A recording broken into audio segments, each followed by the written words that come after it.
Eto na naman tayo guys, panibagong loan application na naman po yung ating pag-uusapan sa vlog natin. So check natin guys itong bagong loan application na to kung legit siya. Magkano ba yung i-offer niya para sa mga first time na tulad natin. Lalo na kapag ikaw ay may bad credit history dyan before. At kung ikaw ay laging rejected, check natin baka ma-approve tayo dito guys. At syempre kung naghahanap ka dyan ng loan application na malakihan yung offer. Kasi 'di ba sa mga first time na uutang maliit lang yung offer. So check natin kasi dito ang offer niya po is 160,000 pesos ang pwedeng mautang natin dito. So ang pangalan nito guys is si Funding Pera Tala Loan App na under ng EPI Use Philippines Incorporation. So as of now 4.9 po yung kanyang stars at meron siyang 115 na ratings. At ito rin daw po yung loan application na merong high approval rate. Diba? Kaya kung ikaw ay laging rejected dyan, nako, abangan nyo tong vlog natin na si Funding Pera. Baka sakaling no more rejected na sa loan application na to. So, bago natin silipin itong si Funding Pera, syempre kung hindi ka pa dyan nakasubscribe sa aking YouTube channel, nako, i-click mo na po yung subscribe button dahil malapit na po tayo mag 100,000 subscribers. At yan, abang-abangan nyo guys yung ating pag-giveaway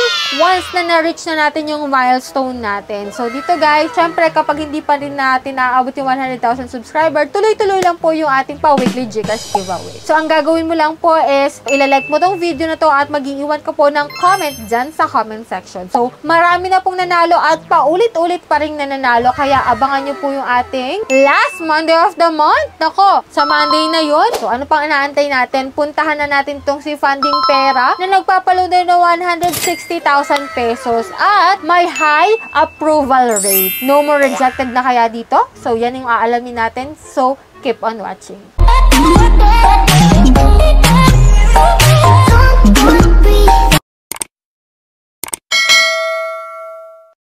So, disclaimer, hindi tayo agent or promoter nitong bagong loan application na to. So, sisilipin ko siya guys para sa inyo para makita natin kung okay yung app, magkano ba yung pinapaloan niya, 160,000 ba yung offer niya, at talaga bang high approval rate siya. No more rejected na kaya? Yan yung aalamin natin. So, bali guys, mga screenshots na lang po yung ipapakita ko sa inyo guys. Kasi medyo matagal kapag whole video na pag-apply ko yung ipapakita ko sa inyo guys. So, ito sa mga ads niya nakalagay dito guys na no collateral required here. 360 days daw yung offer niya, no? 160,000 pesos. Alamin natin guys kung legit yan. Protect user privacy. Yan, safe na safe daw yung ating mga information dito. Yan nga, no? High approval rate lending. O, diba? So, transparent fee structure. Kung ano nakalagay sa loan details, yun din daw po. Alamin na natin kung magkano ba yung offer nito, guys. Ayan ha, pagka-download ko ng kanyang application, nakalagay dito na quickly solve the capital turnover, my low interest rate, at safety. 100,000 yung offer niya. 360 days at 0.06% per day. So, registered siya sa SEC, sa Bureau of Internal Revenue, sa Anti-Money Lending Council, at syempre sa lungsod ng Makati. O, diba? Makikita mo tagal na legit, maraming certification. So, dito guys, check natin. Apply tayo using our active mobile number. Then, get code. Sign in tayo, guys. So, dito guys, hindi na siya 100,000 pesos. Syempre, kapag first time ka, hindi naman ganun kalaki talaga. Pero dito guys, 10,000 yung offer niya, guys, ha? So, click natin yung apply now. Ayan, makikita mo dito 10,000. 7 days lang. Yes, after 7 days, magbabayad ka na agad. So, dito guys, mapapaisip ka na kung go-go ka pa rin sa application na to. Kasi naka-impromptu na dito na 10,000, 7 days lang. So, check pa rin natin guys, no? So, ito yung mga fill upan natin dito. Ito yung mga identity information. Yan. Pili ka lang dyan ng isa. Then, mag-fill up ka po ng personal information mo, work information, emergency contact, 3 number lang. Pero, siguraduhin mo pa rin kung sino ilalagay mo kasi maaaring i-text or tawagan po nila yan. Then, dito sa payment account information, e-wallet or bank. Yan, GCash, Paymaya, Coins, GrabPay, Shopee, and OmniPay, no? Yan. Hindi na siya 10,000 dito, guys. Ang offer niya sa akin kasi may bad credit history ako,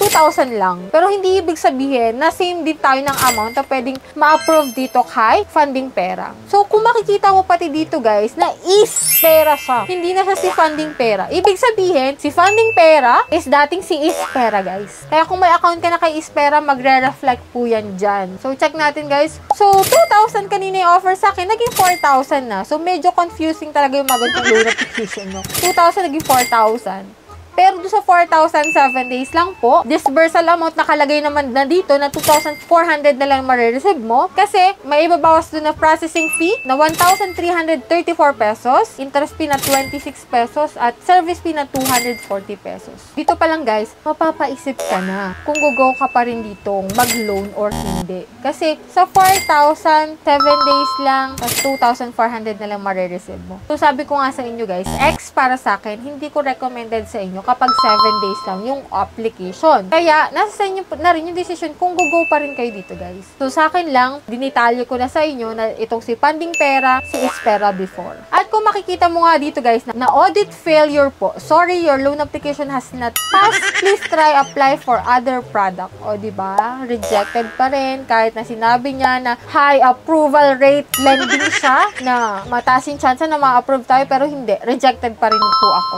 So wala po ditong no more rejected na. Rejected pa rin. So nasa sa inyo na talaga kung mag-go kayo dito or hindi. So that's it. Sa mga hindi pa dyan nakasubscribe, ako i-click mo na yung subscribe button, turn on the notification bell para updated ka sa gatong usapan, sa mga nangyayari sa mga loan application, and sa ating pag-gitas giveaway. So bye-bye na muna for now guys. See you on my next vlog.